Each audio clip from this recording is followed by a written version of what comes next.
It is mentioned in the Digha Nikaya how the world begins, in the Aganya Sutta. I won't go into the details here. It is also mentioned in the Anguttara Nikaya 7.62 how the world ends. I also won't mention this here. Now, there are some important things I like to say here. First one is that most beings are reborn after we pass away. Most beings are reborn into the three woeful planes. As I mentioned earlier, this world beings are like in a pyramid. The higher you go, the less beings. The lower, the more. So the Buddha said, just like in India, the inhabited areas, that was 2,500 years ago, inhabited areas are much more than the uninhabited areas of India are much more than the inhabited areas.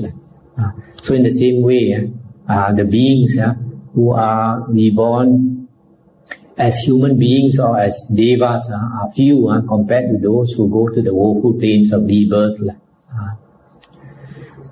Now, in another sutta, it is mentioned that why people are reborn in the woeful planes is because of failure in morals, failure in mind, and failure in view. These three things also means the 7 evil karmas that people do. These 7 evil karmas I mentioned in the Majjhima Nikaya Saleyaka Sutta. 10 evil karmas and 10 good karmas. These 10 are broken up into body karma, verbal karma, and mental karma. The 3 body karmas that we can do, or the 3 evil body karmas, one is killing, using the body. We can kill, we can steal, we can commit adultery.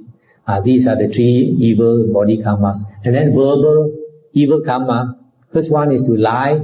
Another one is to carry tales to cause people to quarrel. You hear A talking bad about B, then another day you go and tell B, A said such and such a thing, and then B will go and quarrel with A. So that is malicious tale bearing. The third one is coarse speech, harsh speech, scolding people, using bad words and all that. The fourth one is idle gossip, wasting time, idle gossip. And then the 3 evil mental karmas. The first one is covetousness, wanting other people's property, greed for other people's property. Another one is malice or malevolence, having a lot of ill will, always angry with people, angry nature, hateful nature. The third one is wrong view. Wrong view. Not wrong view means not believing in karma, not believing that there's another world when we die, not believing that there are holy men who are enlightened, who know the true nature of the world, etc. In the Anguttara Nikaya, it is mentioned there are 3 bases of merit: dana, sila, and bhavana. Dana is charity, sila is keeping the precepts, moral conduct. Bhavana is meditation, developing the mind. It is mentioned that people who do charity and keep the precepts to a small degree, when they pass away, it is very likely that they will come back as a human being with not much blessings. They are poor, difficult to find a living, and they might be misshapen, they might be half blind or something.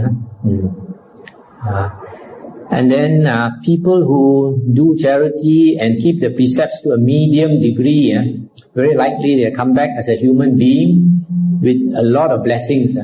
Born in a good family, rich family, easy to make money, born handsome or beautiful, etc. And then if you do charity and keep your morality to a high degree, very likely you'll be reborn as a deva, a heavenly being, where you enjoy life for a very, very long time. This also implies that if you don't do charity and don't keep your sila, you won't get the human body again, or deva body. You will be reborn as a ghost or an animal or in hell. Now, the Buddha also said that if we keep the 8 precepts for lay people, you keep the 8 precepts regularly, once a week, the chances of being reborn in heaven are very great.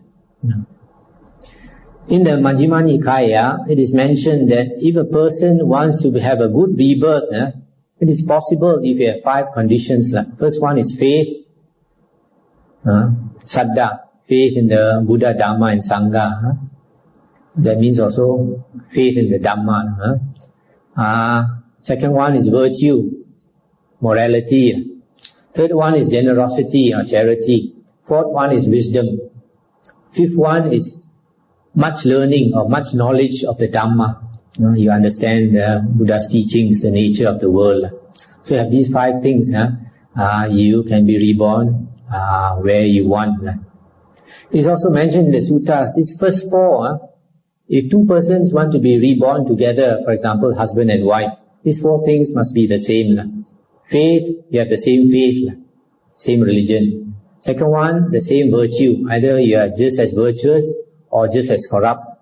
The third one, generosity. Either just as generous or just as selfish. The fourth one, wisdom. Just as wise or just as stupid. These 4 things will be born together.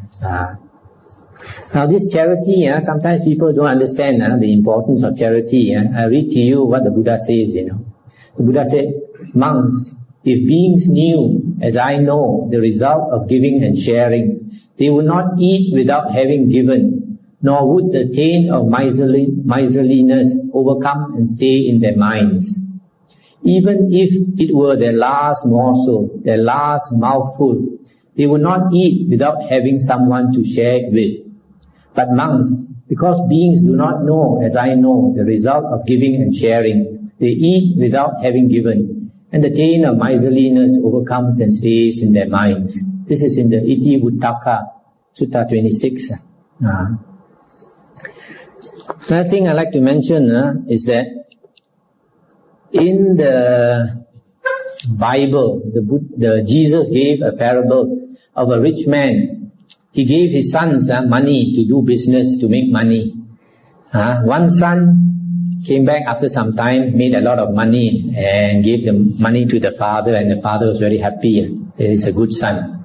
Another one came back, lost all his money, went bankrupt. So the father said he's not a good son. Then the third one came back with the same amount of money the father gave him. He did not do anything with the money. He kept the money one side and brought back the money. The father also scolded him. So this sutta, this parable actually has a lesson. It is a good lesson. It is that when we come into life as a human being, we carry with us some blessings. This is our capital, Every one of us, reborn as a human being, we have quite a good amount of blessings to be reborn as a human being. And if we are very foolish, we lead a crooked life, we squander away these blessings. And then, if you are going to be reborn in the woeful plains, you are like the person who went bankrupt, wasted all his money, lost all his money and got into debt some more. And then, if you come back as a human being, not too bad. But probably this parable is saying, it's still not good enough. You were a human being, you come back as a human being, didn't make much progress. Now in the Bible, Jesus taught people how to react if somebody is bad towards you. If a man slaps you on the left, Jesus said, offer him the right cheek. This is very difficult to do, as you find, even Christians, very few of them can do that. But the standard the Buddha gave in the suttas is much higher, In the Kakachupama Sutta, the Buddha said, if anybody says anything wrong towards you or does anything wrong towards you, you just have metta towards that person. Keep on having loving kindness towards person. Don't say any evil words. Just take it as, he didn't say exactly, but what he implies is we take it as our karma.